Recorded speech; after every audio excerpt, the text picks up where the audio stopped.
I love the Ninja Turtles. Whether it's the movies or their shows, I've always loved these guys, but for a while I don't think I'm the only one that said I didn't know they were originally from comic books. These guys are originally comic book characters. Before Ninja Turtles were sweet little 80s characters, they were a brutal Daredevil parody comic, and they just ended up being a huge cultural phenomenon that was very sweet with the 80s show. So after I saw the recent Ninja Turtle movie, Mutant Mayhem, which is absolutely great, please go see it, I need a sequel, but I decided to go look for some Ninja Turtle comics to read that were absolutely fantastic.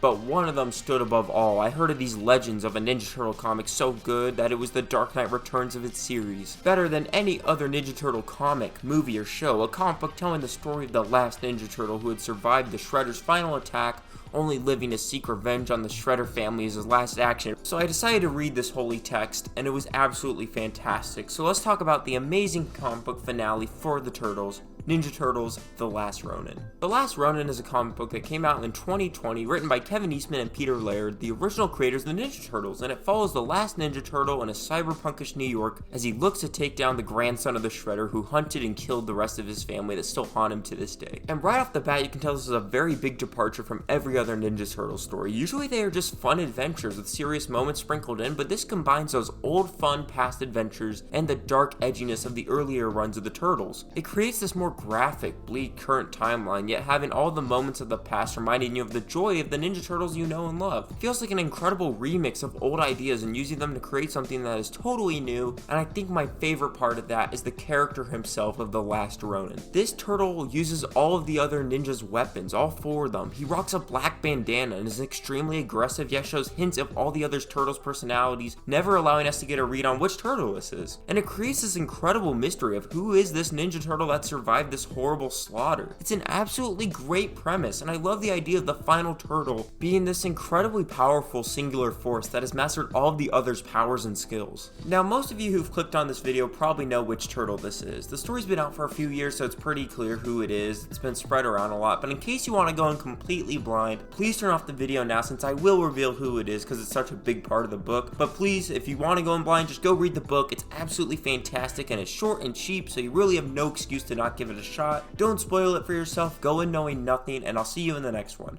Alright, now that I got the real turtle fans, let's talk about who the Last Ronin is. We reveal who the final turtle is in this horrifying moment of desperation where he pulls out his shattered katana, planning to end himself with it, while begging for forgiveness to his father for his lack of honor, only for him to pass out from his wounds and be woken up by April and her daughter who have survived the apocalypse to reveal that the final turtle is Michelangelo. What? Now this reveal is genius and just so good. The pizza-loving goofball with braces is the one who survived all of this. There's no way if you went in blind you saw this coming. And then you begin to realize how broken and shattered he must be at his current stage to be at this low of a point, when he used to be the most fun and happy-go-lucky ninja on the team. And it gives this story an even stronger emotional core when you slowly realize how much he must have been broken to become this merciless soldier bent on revenge. But the story isn't completely dark. We do get to see parts of his old personality peek through at special moments, especially with him training April's daughter Casey to be a fighter. We see Mikey become more open and more like Splinter. He begins to open up and bring in that family he used to have. Just the dynamics of this book are just so good, it's amazing, and it makes sense since the original creators of the Ninja Turtles wrote this book. Of course they understand the characters perfectly.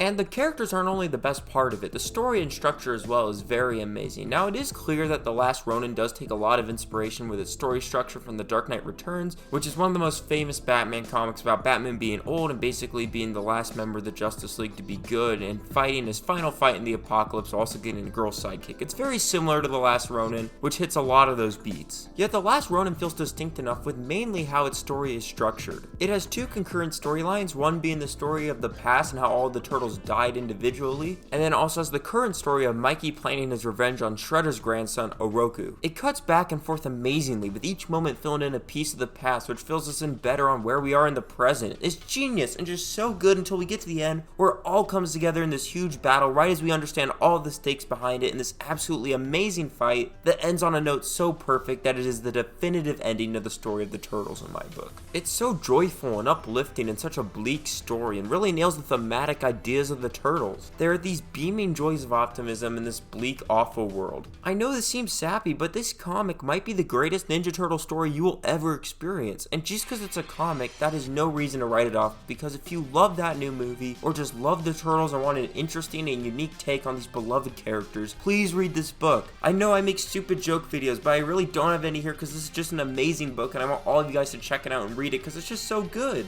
Check out The Last Ronin, it is absolutely fantastic, you will not be disappointed, and it truly is the greatest story I've ever experienced with the Turtles in a Half show.